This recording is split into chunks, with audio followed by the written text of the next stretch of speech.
You didn't let me finish my sentence. I said, I'm not gonna hurt you. I'm just gonna bash your brains in.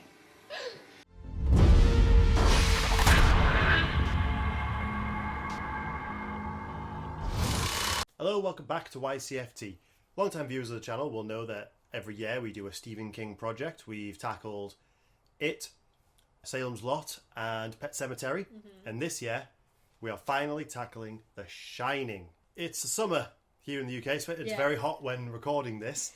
So we're doing something set in the meek bleed winter. I think I'm just trying to manifest some colder weather because I am a hairy gentleman and I don't like the heat. But this was your choice. This was my choice. I've been wanting to do this for, I think, ever since we decided to do Stephen King projects. So I wanted to do it last year, but then Pet Sematary won out for reasons I can't remember. I think I've basically managed to convince you 3 years in a row. Let's do the one where children die. Yeah. And we've now finally made it to one where there's just children in peril. In peril. Over the next couple of weeks, we're going to be taking a look at Stanley Kubrick's The Shining from 1980. We're then going to be taking a look at The Shining miniseries that came out in 1997? 1997. Yeah. And then we're going to be taking a look at Dr. Sleep. Yes. Which I can't remember off the top of my head when that came out, but 2019. 2019. I actually I brought something along. You did. Sort of a follow-up from our Pet Sematary video. I just found it really funny. So, do you remember when you tried to get Pet Sematary to merge? No, you're not going to show this. I am. So she tried to get me a Pet Sematary 2 t-shirt, and it was massively delayed. And this is the print that came back. This is what came. Money was spent on this. This was a gift. This was like a birthday or a Christmas present or something. I love this. You're the only one that does. Look at the state of that. You cannot even make out what the hell it is. It says Pet Sematary 2. It's a shit show. I saw this just while I was getting ready this morning, and I just thought, I'm gonna get this out. Did you dig it out from the depths of the wardrobe? I did. In fact, That's where it belongs. I've not let you chuck it out. The deep recesses of the closet. Ugh. So disappointed in that. Stanley Kubrick's The Shining. Yeah. It's a movie that needs no introduction, and it has been analysed to death, both by people on YouTube, film critics, just general audiences. It's one of those movies that is so ingrained in popular culture that you could have not read The Shining, not seen The Shining, but you will know scenes from this movie. It's been parodied to death. I know for a fact the first Shining-related content I ever came across was a parody. It was the Simpsons Treehouse of Horror episode. Was that your introduction? That was my introduction to anything Shining. Because I actually came to this movie fairly late. I have seen the movie many times. I've read the book a long, long time ago. When did you first come across this movie? I think probably when I was about 13 or 14. So I watched the Kubrick film. That was my first introduction. And again, I probably should just thank my mum for being very liberal with my horror movie watching when I was quite young. Because I don't know, is it still... It's a 15 now, but I'm pretty sure like it was an 18 when we bought it on DVD. I'm pretty sure. So I was allowed to watch it, and I always really liked it. And I've seen it many, many times. I'm very familiar with the Kubrick film. I would say it's one of my favourite horror films. I've seen the making of it. Obsessed over anything that's to do with the behind the scenes of the film. I've also read the book, but like David, it was many years ago, and we seem to have like a bit of brain rot when it comes to the book because neither of us can remember specific scenes. And I think that is just a testament to how powerful the Kubrick film is. Yeah. Just you misremember things like it. Yeah. But I love the movie, knowing full well that it is very different to the book. And yeah, I think it's a bit of a weird video, this, because we're going into it knowing full well that we can't really add anything new to the discussion we can't. on the Kubrick movie. It's been talked about to death. And if by some chance that we're the first channel that some of you might have come across to talk about this movie, how? Welcome. if anyone watches has not seen The Shining, go watch the movie. Yeah. So look, again, in case anyone doesn't know, the brief synopsis, I suppose, is Jack Torrance is a recovering alcoholic and aspiring writer and former teacher who moves his family to the Overlook Hotel when he takes the job of this out-of-season caretaker. This hotel is very secluded, cut off from the rest of the world, and it's basically secluded because the snow gets so heavy that it's not cost effective to run it and keep the roads clear, even though it's a ski resort. Mainly, it becomes very clear that there are otherworldly forces going on at this hotel that prey on Jack and his weaknesses, starting to try and twist his mind and push him into doing things that he does not want to do. There's also the other supernatural elements of their son Danny having something known as the Shining, some sort of like precognition, supernatural ability that manifests itself differently in different people. Yes, yeah, he's psychic fundamentally. Yeah, he fundamentally, can see things, fundamentally, he is but psychic. A very powerful one. Yes, him being there amplifies the power of the hotel and the spirits that reside. For sure. Yeah, they are attracted to Danny's shine. It's no secret that Stephen King does not like this film. Stephen King fucking hates this movie. And I love that. It's just such a good picture. The thing that I really love about it is, you know, this film is 45 years old at the time of recording. 45 years. And I don't think King's opinion has changed or wavered in that time. I think, you know, because now he's a bit older, he's probably a bit more mellow about it. But he has walked back a few of his comments, but as we'll discuss in later videos, he kind of had to. He kind of had to. The one quote that I forever associate with King's feelings on The Shining, it's a pretty famous one, where he called it a beautiful Cadillac without an engine. I love that. He's such a wordsmith. He really is. Yeah, he's a good writer. Is Stephen King. But yeah, I think it's probably a lot of people's take on the movie, and especially for ardent fans of the book, you know, King purists, is that The Shining, the Kubrick film, is undeniably a fantastic visual movie. Like the interiors of the Overlook, you know, whatever Kubrick is doing with the camera, like it's a really good film to watch, but it is not true to the book. No. At all. And Kubrick on purposely made it misleading and ambiguous. Little things like changing the room number from, was it 217 to 237. Grady, the former caretaker who killed his family.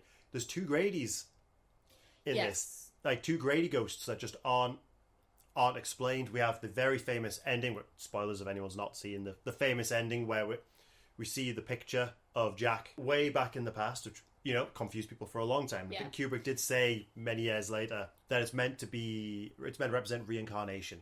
So he has been. And that's why there's two Gradys. Yeah. And that's why seemingly, so you can confirm that is actually two versions of Jack Torrance there. They are not essentially the same person. Just to clarify, the two Gradys. So at the beginning, when Jack goes for his interview with Mr. Ullman at the hotel, and Ullman tells him, look, we had another caretaker once upon a time. Things didn't end so well for him. He was called Charles.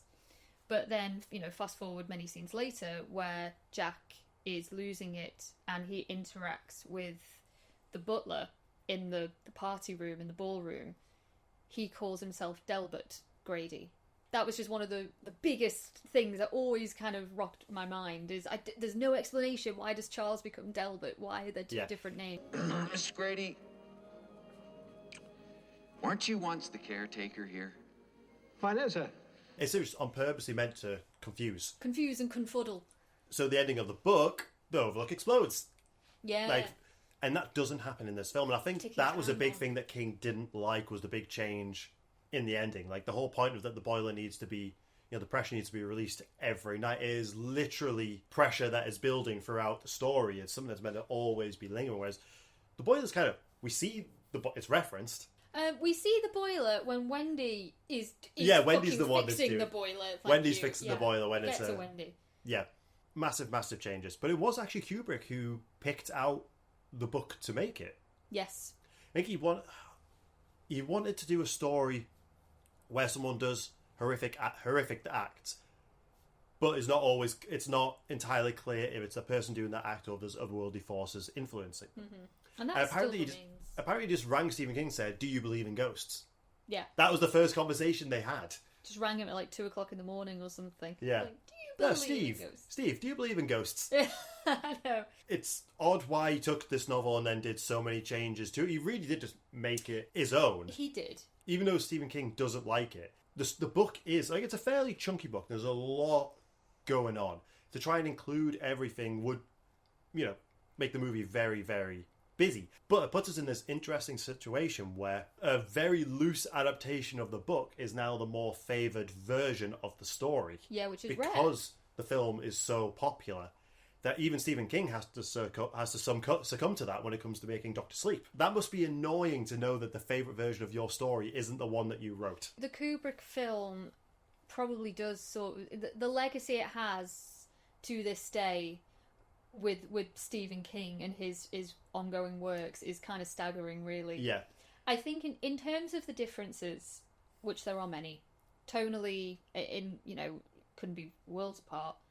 But the biggest one, I think, it is with the characterization of Jack. And that's, again, it's not something that, is new. We all know it. But for context, in the book and in other adaptations, Jack is... He's not necessarily the most likeable of guys. He's been... Because he is an alcoholic, his alcoholism has caused him to be violent. And, he's prone to violent outbursts with his wife and with his child. But...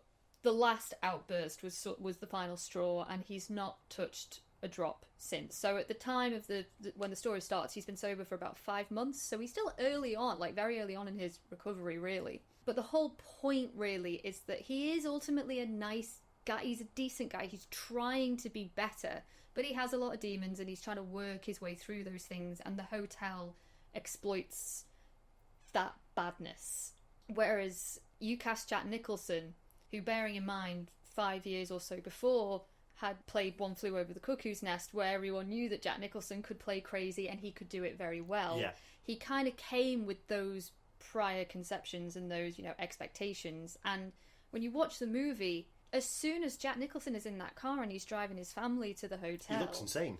He looks like he wants to kill them. He looks like he wants to drive the car over the mountains and just be fucking done with them both. The ghosts didn't have to do much. No, they really... That's what King did not like. Yeah, and that's not us criticising Jack Nicholson's performance. I love Jack Nicholson's performance. It's brilliant. It's iconic. Again, yeah. It is absolutely iconic. But it's not just Jack Nicholson that King felt was miscast. Shelley Duvall as well. Yes. Who sadly did pass away last year. Yeah, R.I.P. Shelley. We lost Sam drew this over the last week. Yes. Which is, that's incredible. I like drawing my iconic ladies from cinema, and so Shelley was long overdue. I started it a little while ago and I finished it recently for the video. She's an interesting one in regards to this film because she is undoubtedly miscast. Yes. And there are many scenes where her performance is questionable. Yes. But she's also the polar opposite to how the character is written. Yes. Mainly the character is blonde. Yes. And spunky might be the best way to describe it. As King describes it, I think he said this a few times, he always envisioned Wendy as, she was once upon a time a cheerleader in high school. Like, she was probably quite popular. She's always been very pretty. And she's never really had to struggle for much in life. I don't mean for this to come across the wrong way, but I don't think of cheerleading qualities when I think and I look at Shelley Duvall. Shelley Duvall was a great actress. Like, if you watch her in other stuff she did, she was a fabulous comedian, and I always stand by that. She's the best part of the Popeye movie. Yes. She actually is perfect in that. That is perfect casting. She could act. She could. So I've never seen an interview with Kubrick or anyone else associated with the film explaining why they chose to cast basically the antithesis of Wendy in the book, physically speaking anyway. But even in the performance, Wendy in the Kubrick film is very meek and she's very timid, and she never really stands up to Jack when he is being very, very, very arsey with her. It's a very specific interpretation of the character. It's very unique to the movie, and it's, even though a lot of people don't think it's the strongest performance, it is a very unique performance. Yes. Well, she had a bit of a rough time. Well, she got a boyfriend dumped her at the airport on the way to shoot this film. Yes. So rough start. Shining was shot in the UK. I only just found that out when we were researching this. I know, obviously, everyone knows that it was inspired by another hotel that wasn't the hotel that inspired Stephen King. The exterior is a real hotel. Then Lodge. And then another hotel that Kubrick really liked, they recreated the interior of that into Elstree Studios in Hertfordshire. I had no idea that one of the most iconic American movies was mostly shot over here. Yeah, Kubrick was based here. Yeah, again, I didn't really. Again, I'm not a massive Kubrick fan. I appreciate his work, but a lot of his films I remember I came to like 2001 very late, and visually I think that film is an absolute treat, but I don't think I'll ever watch that film again. Mm-hmm. The reputation of just being an arsehole doesn't stop them from being an incredibly talented arsehole. Yeah, exactly. They're two very different things. They can both exist within the one. We're all multifaceted. That's the word. Thank you very much. Yeah. And you were saying so it starts really, she'd been dumped at the airport on her way to film this very arduous shoot, which would ultimately prove to be a very long shoot. I think it was like a 9-month production. So that's, she's away from home, she's heartbroken, she's away from family, away from friends, and she is working with a director that has a very difficult reputation. And when you see some of the behind the scenes that was shot by Kubrick's daughter Vivian, there's like a really cool 45 minute like behind the scenes thing that she did with the camera. There's definitely moments that are captured where Kubrick is not being nice to Shelley Duvall. And I know a lot of people will look at that footage and think, oh, he's a director, like he doesn't always, it's just maybe banter, like we don't know what their relationship was like on a day-to-day. And yes, it is true that, Shelley, in subsequent interviews, has a lot of reverence and respect for Kubrick. She did say she would work with him again. She did say that.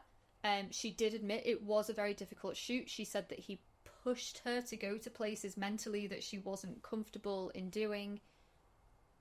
And that is true. I believe her. But I also watched that footage and I'm like, there was no need for him to behave that way in front of her. And I don't think he would have behaved that way with Jack Nicholson. I don't think he did either. No. She did get along really well with Jack Nicholson. Yeah. Apparently they stayed friends, which I really like that. I always like that. I like the idea that Jack Nicholson is just fun to be on set with. It's like as much as I've watched this movie since I was about 13, and I flip-flop with Shelley's performance a lot. There are some moments where I think, there's just something, I don't know, especially like the early scenes where she comes to the hotel and everything just seems like a little, I don't know, it's an actress saying lines. Yeah. It's not a character. I don't believe for a second that she's really like in that world, if that makes sense. I always see Kubrick as more of a visual director. I don't think he has a ton of time for actors. And let's be fair, the film looks incredible. I'd say one actor that was definitely protected throughout the entire film and who Kubrick was very good with, apparently, was what's the name of the kid who plays Danny? Danny Lloyd. He's literally called Danny. It helps. Yeah. Who was 5 years old? I don't know how old he was at the time. He was youngish. Yeah. Young enough that they had to guard him from what he was really doing. He thought he was in a family drama. And to be honest, when you really look for it, you can tell. And there's, especially as things start to ramp up, his character does kind of take a back seat from the halfway point. Yes, he does. But he is very cute, and I think he does do the absolute best that he can. And he himself is part. Well, he didn't stay in acting. No, he didn't. He's a teacher. Yeah, he's a teacher. And apparently, I don't think he tells us. Well, according to his Wikipedia, he doesn't tell his students that he's in The Shining.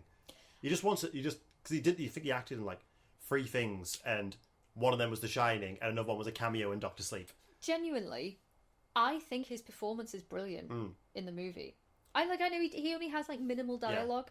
Yeah. I think he's really good. He's a good kid actor. But I also feel this is something I have to give Kubrick kudos for, is trying to get that type of performance whilst trying to shield him from the type of movie that he's actually doing.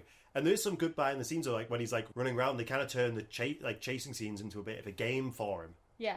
And I'm like, and at no point does he ever look like he gets annoyed with Danny. No. He was a father himself, so I'd like to think that any difficulty he had was restrained for the adult actors and, maybe his crew as well. No, hopefully it was never taken out on Danny. But no. Kubrick does not seem like the easiest director to work with. We know he enjoyed many takes. Oh, so the staircase scene, it took like over 100 takes or something. Apparently. I don't know if this is verified, but if it's true, you can see it in Shelley's face. Like, she is exhausted. This woman needs a fucking lie down. Like the staircase scene, after she sees the play, all work and no play makes Jack a dull boy. She sees what he's been typing for all these months, and he follows her up the stairs. The baseball bat scene, 127 takes. Yeah, apparently. I'm not gonna hurt you. I'm just gonna bash your brains in. I'm gonna bash them right the fuck in. It's an incredible scene. Yes, it is. Did it warrant 127 takes? Probably not. Probably not, no. Because you do have two professional actors there. Unless you used the very last take, it wasn't worth it. That's the thing, though. Like, it took 127 takes. We have no idea what take they used in that. Or if it's a mixture. If it's a mixture, yeah. I'd love if it was like take 2 or something like that. Just to linger on Wendy for a second and Shelley Duvall. Like I was saying, like, performance is sort of hit or miss with people. I kind of vacillate back and forth with whenever I watch it. The more I now know about Shelley's, like the working environment, I was so much more empathetic towards her. And I don't think it was all doom and gloom. I do think she had like a laugh on the set as well. I think, it wasn't all terrible. But there are different versions of this movie. Yes, you read my mind. I was going to bring that up. Which I think is really important. Over here, we got, in the UK, we got, and I think through most of Europe, we got a shorter version of the film by about 25 minutes. Yeah.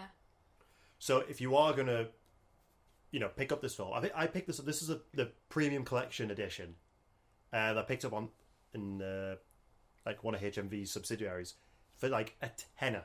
And it's absolutely worth it because it's a gorgeous rescan of the film, loads of special features. But we have those 25 minutes back that we were missing. So if you are going to pick up this film, make sure you're picking up the correct version, because there are so many scenes I'm like, these are really important scenes, and there's really cool ones. Like later on when she's running through the hotel and we start seeing skeletons and stuff around. I'm like, this makes sense as to why she's in the state she is by the end, because there's more there. And also, that has further implications because Shelley, Wendy, is seeing supernatural stuff. Yeah. Ergo, it's not just Jack Torrance going insane. Yeah. There is actually ghosts in the hotel because she is seeing them too. Well, we know there are ghosts in the hotel. This is another whole thing. Is the Overlook really haunted? Is it all in Jack's mind? His son fucking shines. His son psychically contacts the chef to come and help him. To come and help. The chef who was then not psychic enough to see the axe that comes from him. Fair enough. But, Danny sees the twins. That's another change. Halloran does not die in the book. No, he doesn't. No, because he's in Doctor Sleep. Doesn't end well for him in the movie. But that's a whole different argument. Is the hotel really haunted? Is it not? It's haunted. I've always been in that camp as well. Of course it fucking is. I don't think Stephen King would ever pull the rug out from under our feet in any of his novels. Oh, it wasn't haunted. Yeah. I've not read all of his work. If there is one where he's done that, then please do point that out to me. Bullshit. Of course it. The other thing in the movie as well, another scene that kind of backs it up for me anyway, is that again, the scene in the toilet between Grady and Jack. And Jack's, you're the caretaker. And Grady's like, you're the caretaker, so you've always been the caretaker. And Jack's like, what? And then Grady tells him, did you know that your son is trying to bring someone in from the outside into this situation? And he tells him it's the chef, it's Halloran. Yeah. Halloran is now getting involved. How would Jack know that? Jack has no idea his son is psychic. So how would he know that unless he is really talking to the ghost of the caretaker? So again, sorry, that was just a little tangent. The hotel is haunted. Let's just draw a line under that. It's absolutely haunted. The fact that Kubrick wrote definitely made it as if it was essentially a haunted house story. Of course it is. Should we talk about a couple of iconic, what do you think are the most iconic moments of this film? The ones that's everybody knows, even if you've not seen it. There's truly so many. Again, we've mentioned the staircase scene. I don't know if that's one that people have seen, but film goers will be very familiar with it. It is iconic. Yeah. Obviously, here's Johnny. Here's Johnny! You cannot watch a film with someone swinging an axe into a wall or something without them... I think it's got to the point where people are annoyed when they see it. Yeah, we know it's the Shining shot. When you look at the behind the scenes of them doing it, it's really, really cool watching them do it over and over again. There's a bit small continuity error in that scene though, isn't there? Yeah. So when Jack hacks the bathroom door, he hacks out one panel, then in the next scene we see there's two panels missing. Yeah, when he gets distracted and he can hear Halloran arriving, you can clearly see that two panels have been axed in. To the point where when we watch Dr. Sleep and we have to go back to the Overlook, you said, I wonder how many panels are going to be missing from the door, and it's just one. It's just Can the one. Confirm it is just one. I do think, obviously, here's Johnny is very... It's literally on the front of the Blu-ray. It's a brilliant scene. How many people today... Cause is it Johnny Carson's movie? It's referencing Johnny Carson. It's how many people today would even know what that is? Or would they just think, oh, that's The Shining? It's from The Shining. For so many years, I just thought that was something that it was a Shining thing. I had no idea it was a reference that Jack Well, Nicholson was Well, doing. also, Jack is a nickname for Jack Torrance. He's actually called John. Oh, didn't know that. Cool. So that, again, makes even more sense. Yeah. The two twins. The twins in the hallway. I remember there's a great opening to a Family Guy episode where Stewie is riding his little big wheel around different scenarios. He ends up going through the Overlook and running down the twins. Yeah. And then eventually runs over Homer Simpson. That has also been like parodied so much, but it's fantastic scene. Is that the most famous carpet in film? Probably. Yeah. Other than like all the Weatherspoons carpets throughout the UK. I will just. That's very true. There was a literal book published on Weatherspoons carpets. You know. Was there? Yeah. I did not know that. Is that one for the bookshelf? Maybe. Potentially. I do just want to say, again, tangent, yes, you're right, it's an iconic carpet. Some of the interior decor choices of this hotel I do question, and I totally appreciate this film. It was released like the bright red men's bathroom. The bright, garishly red men's bathroom, yeah. Room 237, you go in, and it's like peacock colours. It's green and it's purple, and like the carpet is like this weird pattern. Not a fan of that. I do appreciate it was made in a different era, but I mean, Room 237 is also a very iconic scene that everybody knows. The tub scene. Okay, I will also just say, consistently throughout this movie, the miniseries, Doctor Sleep, the woman in the bathtub gets me in every single version. It's done so well across all of them. What leads on to my next question then? Do you find this movie scary? Yeah. See, I never have. I don't know if that's just because I came to this movie when I was a bit older. Mm-hmm. I was a bit older. We actually probably were similar ages. I might have been like maybe 15 when I first watched this film. Mm-hmm. Never found it scary in the same way that Pet Sematary did. Or because the movie can be quite tense. Films like Pet Sematary generally just make me uncomfortable. I enjoy watching this film, but it just doesn't. Yeah, it doesn't scare me. Maybe it's just because I'm very familiar with it. I can watch this film and not be scared. You know, like I've watched this film in the daytime a lot, just like have on in the background, because I just really enjoy the experience of watching it. When I say I find it scary, for me, there are some moments in the movie that are just very entrancing and very eerie in a way that they kind of linger with me whenever I finish it. Like I always find myself thinking about The Shining long after it's finished. I know it's different with you. Yeah. You can watch it and then it's gone. No, that's okay. I'll say think, oh god, this scene looked really good. Oh yeah, that's really good. But and then I move on, and then I move on to something else. For me, like it has more of a staying power, and I do find some things eerie. And I think going back to like how ambiguous it is, deliberately ambiguous. I think in a way it works. As frustrating as it is for Stephen King, I do think it kind of adds to the overall movie's experience. The fact that we don't have all the answers, obviously. We're not really meant to know if it's reincarnation or not. Watching The Shining is like going through a very surreal sort of fever dream. It's almost David Lynchian in a way. And I do enjoy that experience. We know it was inspired by another hotel that, for whatever reason, they decided not to film. Probably because Kubrick didn't like to fly, so didn't want to leave the UK. Maybe it was a permission thing as well. Could have been. So they built these incredible sets, and there's something I only got when I watched it this time around, because it has probably been about 10 years since I've watched this film. How small the characters feel in the hotel. Like the staircase scene, that room is massive. The maze, it goes on forever and ever, and like I love the top-down shots of it. Like the hallway feels very, very tall. It's something you can only really do with a great production team, an inventive director, and a budget. Trying to make something like this that you wouldn't be able to get if you filmed it on location. I agree. Something I notice more and more when I watch the movie as well is I love in the main lobby sort of area, and where he sits down and he writes his play and stuff like that. I love that. I love the decoration. You've got all these Native American things on the walls as well. But then you look at that space, and then you go up into the corridor with that, the weird carpet. Then you go into the corridor where Danny sees the twins. It doesn't match.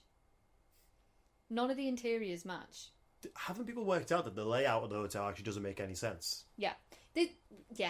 So, which again, that could be intentional. there's a documentary called Room 237, and it's a deep dive into all the conspiracy theories about the movie, because people revere Kubrick very highly, and he's obviously a very skilled director, but they look at The Shining and they look at, like, what did this mean? This must mean something, and like, people have literally looked at, like, almost the blueprints of the Overlook Hotel, and they realise, well, that doesn't work. Like, that room can't be there. That room shouldn't have a window there, because it's just a wall.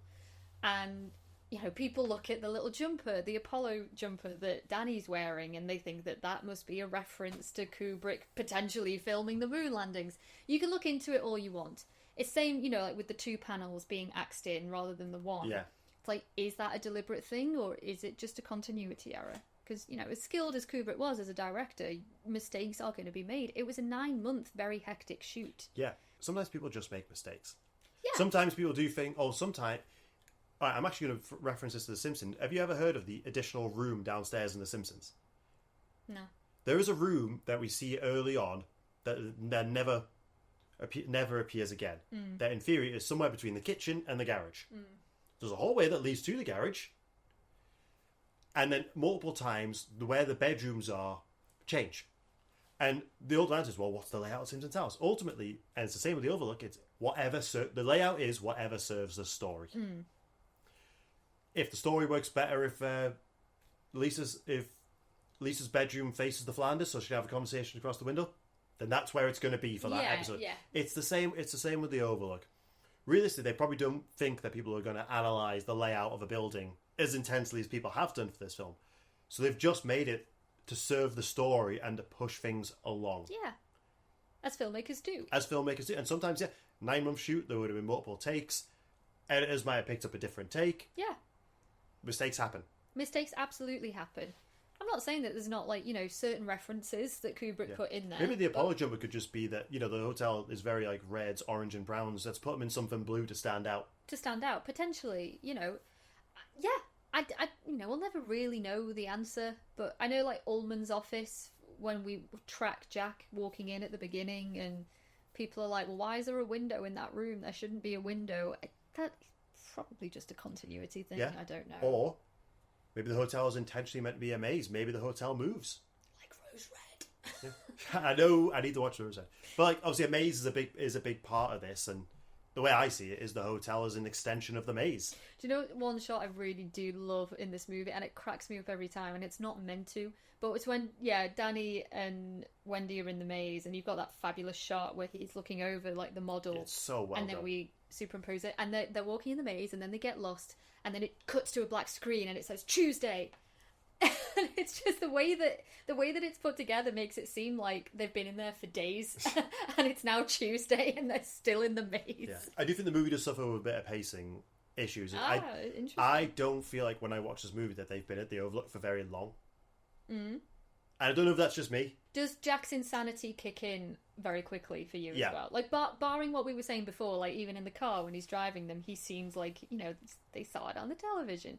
Barring that, I do think, like, we go from Jack, like, writing, he's getting a bit bored in the hotel, like, doing the ball game against the wall, to then we get that moment where he's just staring at his wife and child out there. And you can just tell, like, he's going. He's gone. It is actually very quick. Maybe this was meant to be a longer movie. Well, we know it was. Yeah, and Stephen King said, really, this is on the commentary for the miniseries. An issue that this film probably came across is a similar one that a lot of films had is, if it was made today, you could split it up into multiple films. He said things like Lord of the Rings hadn't happened. It's like, they are 3 books, but they are essentially one long story. It's like we did it with It. We were able to split that across 2 films, whereas in 1980, that was kind of unheard of. Not saying it never happened, but the idea of splitting The Shining into 2 films, like 2 reasonably length films, just would never have crossed anyone's mind. Yeah, no, totally. I do think Kubrick streamlines the story quite well and makes the necessary changes to make it his own project. Obviously, it's got its ambiguousness and its questions, but it is a very, like, tight film. It is. And something that is parallel to the miniseries, and I think both versions do well, the rage that Jack has that is directed at his wife. Yeah. Primarily Wendy. In the movie version, it's ramped up to a whole new level. Like, obviously, yeah, the staircase scene, you know, bash your brains in. But then there's the scene where, after Danny has been assaulted by the woman in the tub, who incidentally is, her character is called Lorraine Massey. Yeah, and she's got a whole backstory in the book. But anyway, and then Wendy has locked herself and Danny in the room, and then he comes in and he lies to her and he says, "Oh, I've checked the room and there was nothing there." And the way he turns on her when she says, "We need to get Danny out of here, I've got to take him to a doctor." And it's the vitriol that he has. And you can see the veins popping in his neck. And the way he looks at her afterwards and he's like, "I've let you fuck up my life so far, but I'm not going to let you fuck this up for me." It's horrible. Again, incredible performance by Jack. It is a brilliant performance. And just, you know, to see, like, Wendy is just so broken at this point. She's just like a snivelling wreck at this point. But just going back to what we were saying about the extended version, there are two scenes that I really do think should have just been in the movie. Yeah. At least they were in America. They were in the States, not for us. So the scene at the beginning, before they get to the hotel, where Danny has that vision of the blood in the elevator, and he faints and the doctor arrives, and Wendy and the doctor have that conversation, and Wendy tells the doctor that my husband is a recovering alcoholic. That's where we learn that he has assaulted Danny in the past. He broke his arm or dislocated his arm. It's broken in the book and in the miniseries. He dislocates it in this one. So that scene, so important for Jack's backstory, was not in our version. And then there's another scene where they're at the hotel where Wendy brings Jack breakfast, which is still, you know, like, it's still in like most versions, but there's a continuation of the scene where he says, you know, from the moment I got here, I felt like I just knew the place, and it was just a profound sense of deja vu. That is so important. I realize since I think I must have seen the extended edition. I don't remember seeing the skeletons, but I do remember those other scenes. It's hard to, because I have no idea what versions I've watched in the past. Can I just linger on the ghosts for a minute? Yeah. So the lady in room 237 in the book 217, Lorraine Massey, aka the scary naked woman in the bathtub. So her story is, she was married to like a well-to-do person, a lawyer, I think, or something. She was staying in the hotel. She took several lovers. Most of them were quite young, and her latest lover has jilted her, and that is why she kills herself in the bath. The man that's getting blown by the dog in the room. But is it a bear in this one? It's a bear, yeah. Yeah, it's a dog in the book. It's a dog in the book. It's a bear in the movie. Yeah, it's just one of those weird what the fuck just happened moments in the movie where Wendy starts seeing shit. I think it's not made clear, but the man in the tuxedo is meant to be Horace Derwent, who owned the Overlook at one point and restored it to its former glory.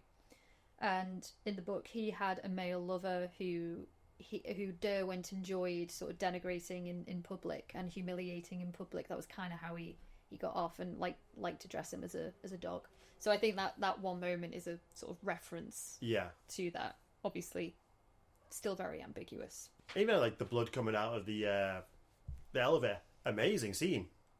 Very ambiguous as to what's going on.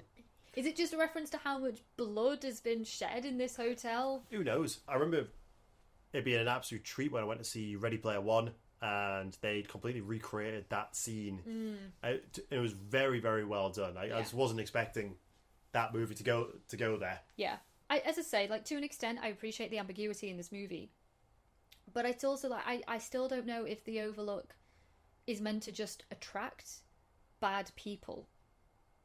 Are there certain kinds of people that it wants? I don't know. Because in the book, from what I can gather, it wants Danny because of how powerful Danny is. But at no point in watching the Kubrick movie do I sense that. If anything, it wants Jack. And I don't know if Jack is a means to get to Danny, or if it just wants Jack because Jack is fundamentally a bad seed, and that's what the hotel kind of really feeds off of. I'm not sure. Going into Dr. Sleep, things do kind of become a bit more clear, especially the Dr. Sleep novel. But that wasn't published until, what, 2013? Till 2013. Yeah. I'm sure he said that he is considering writing a prequel, either another sequel or a prequel to The Shining. And, you know, he's publishing books all the time. Maybe we'll get that at some point. Maybe it's one of the ones that disappears. I haven't heard anything on it in many years. Do you think they will ever readapt The Shining again? As a movie? As a movie or as a series? Yeah, I can totally see Mike Flanagan doing it. As we'll find out in the next video when we talk about Stephen King's The Shining, which is the miniseries, it's impossible not to be in the shadow of a film that is so revered. Yeah. And I do think that even today, a studio will be cautious about doing a remake of The Shining because it's inevitable it's going to be compared to it. There's no way to escape that. Yeah. And would there be an actor who's brave enough to take on the role that Jack Nicholson did? I mean, Steven Webber did. Yeah, which we'll get to. Well, he said in the commentary, he's like, I took that role completely forgetting in the moment I was going to have to follow up Jack Nicholson. You see, I think the trick is if you readapt the story, you've got to readapt the book, where as opposed to remaking the Kubrick film, which is very much its own thing. If they're going to readapt it, it should be a series. But I also think the series should be in 2 parts, and they should do Doctor Sleep as well. Like 20 episodes and do both of them. I think that could work really well. Can I just ask, as someone who doesn't really find the movie scary, what are your like top couple of moments? What moments stand out for you? Probably the famous ones, to be honest. Like as basic as that sounds, I do enjoy seeing like all those scenes that I saw parodied as a child. It's like I love seeing that. This is what inspired those moments. I love seeing Jack Nicholson just being Jack Nicholson and being crazy. Yeah. Like I love seeing like him limping going through the maze. He's Daddy boy, and he's just going just making noises. Sounds it's like Homer. did they even have to ask him to act, or they just Jack, just go do your thing?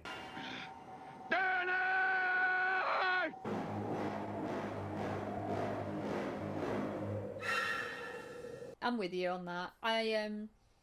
I like some of the more like quieter moments in the movie stand out for me. Like I love the conversation between Halloran and Danny at the table at the beginning, you know, the kitchen table, and they're just discussing what Shining is. Scatman Crothers, great name. Yeah, really good performance as well.